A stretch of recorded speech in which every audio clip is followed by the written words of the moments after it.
भारत में अहमदिया समुदाय को गैर मुस्लिम घोषित करने से जुड़ा एक पूरा मामला आपके सामने रखते हैं, आपको समझाते हैं। केंद्र सरकार के अल्पसंख्यक मामलों के मंत्रालय ने आंध्र प्रदेश वक्फ बोर्ड की ओर से देश के अहमदिया समुदाय को काफिर और गैर मुस्लिम घोषित करने के प्रस्ताव की घोर निंदा करते हुए कहा है कि यह उस समुदाय के विरुद्ध नफरत की मुहिम चलाने जैसा है जिसका प्रभाव पूरे देश पर पड़ सकता है। मंत्रालय का कहना है कि वक्फ बोर्ड को किसी की धार्मिक पहचान तय करने का कोई अधिकार नहीं, इसका काम केवल वक्फ की संपत्ति की व्यवस्था देखना और उसकी सुरक्षा है। इस बारे में देश के अहमदिया समुदाय ने पिछले हफ्ते केंद्र सरकार को एक पत्र लिखा था, जिसमें बताया गया था कि आंध्र प्रदेश समेत देश के कुछ और राज्यों में वक्फ बोर्ड अहमदिया बिरादरी का विरोध कर रहे हैं और उन्हें इस्लाम से खारिज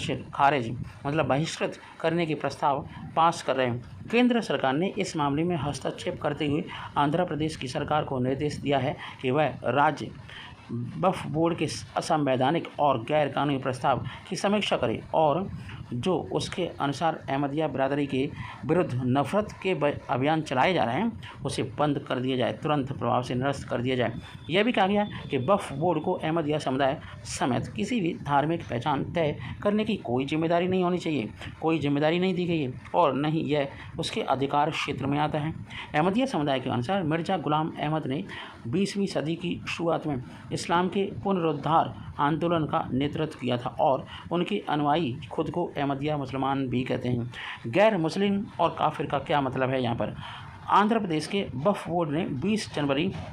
फरवरी 2012 के एक पुराने फतवे के आधार पर एक प्रस्ताव पारित कर दिया, जिसमें राज्य के काजियों से कहा गया था कि वह अहमदिया समुदाय के लोगों से निकाह न पढ़वाएं और क्योंकि वो मुसलमान ही नहीं हैं। इस फतवे को अहमदिया मुसलमान ने हाई कोर्ट में चुनौती दी और अदालत के इस प्रस्ताव को स्थगित कर दिया गया। केंद्र सरकार के पत्र में भी ये कहा गया है कि अदालतों के आदेशों के बावजूद आंध्र प्रदेश वक्फ बोर्ड ने इस साल फरवरी में दोबारा इस तरह का प्रस्ताव पारित कर दिया, जिसमें अहमदिया समुदाय को गैर मुस्लिम करार दिया गया है। और आपको बताएं, इस प्रस्ताव के आधार पर वक्फ बोर्ड ने हाल में अहमदिया समुदाय को गैर मुस्लिम और काफिर करार देते हुए वक्फ की संपत्ति से अहमदिया समुदाय की संपत्ति को अलग कर दिया और राज्य सरकार से कहा कि वह अहमदिया समुदाय की संपत्ति को सीधे अपने प्रबंधन में ले लें। बीबीसी को भेजे गए एक पत्र में अहमदिया मुस्लिम जमात ने कहा कि भारत एक लोकतांत्रिक डेमोक्रेटिक कंट्री है और यहाँ विभिन्न आस्था और धर्मों के संबंध रखने वाले लोग परस्पर सम्मान और भाईचारे के साथ चले आए और रहते हैं। भारत का संविधान के अनुसार हम आपको बताएं कि हर व्यक्ति को यह अधिकार प्राप्त है कि वह जिस धर्म को खुद को जोड़ना चाहे, जिस धर्म से वो जीना चाहे जोड़ सकता है। उसके बावजूद कुछ मुस्लिम संगठन ने वक्फ बोर्ड की ओर से अहमदिया मुस्लिम समुदाय के धार्मिक अधिकारों का हनन किया जाता है और हनन किया है, इसकी पूरी जिम्मेदारी वो लें और यह केवल देश के शांतिपूर्ण वातावरण को भंग करने और अहमदिया मुस्लिम समुदाय के विरुद्ध लोगों को नफरत दिलाने और भड़काने की कोशिश है। इस पत्र में यह भी कहा गया है कि हर व्यक्ति का यह मौलिक अधिकार है, वह जिस धर्म को चाहे उसे अपनाए और कोई संगठन या संस्था उसे इस मौलिक अधिकार से वंचित नहीं कर सकती। इस दौरान भारत के सुन्नी मुसलमानों के एक बड़े संगठन जमीयत उलमा ए हिंद ने अहमदिया समुदाय को गैर मुस्लिम घोषित करने के आंध्र प्रदेश वक्फ बोर्ड प्रस्ताव के समर्थन भी कर दिया। एक बयान में इस संगठन ने कहा कि कादियानी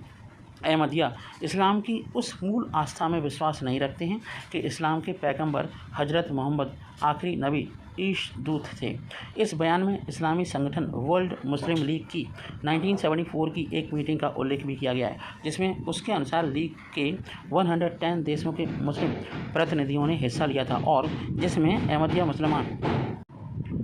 अहमदिया समुदाय इस आरोप को गलत बता रहा है। अहमदिया समुदाय ने अपने बयान में इस आरोप का खंडन करते हुए कहा कि यह झूठ प्रोपेगेंडा है और झूठ की बिसात पर प्रोपेगेंडा किया जा रहा है। अहमदी पैगंबर इस्लाम को नहीं मानते और यह कि उनका कलिमा है नीति वक्तव्य अलग है। ये मनगढ़ंत और झूठी बातें हैं। अहमदिया मुस्लिम समुदाय दिलो जान से इस्लाम के पैगंबर हजरत मोहम्मद को अंतिम नबी मानता है और उनके सम्मान में कोई कमी नहीं छोड़ता, कुर्बानी पेश करने से भी पीछे नहीं हटता है और हर अहमदी हार्दिक तौर पर इस्लाम के कर्तव्यों का पालन करता है और ईमान के स्तंभों पर सच्चे दिल से विश्वास रखता है। जय हिंद, जय भारत।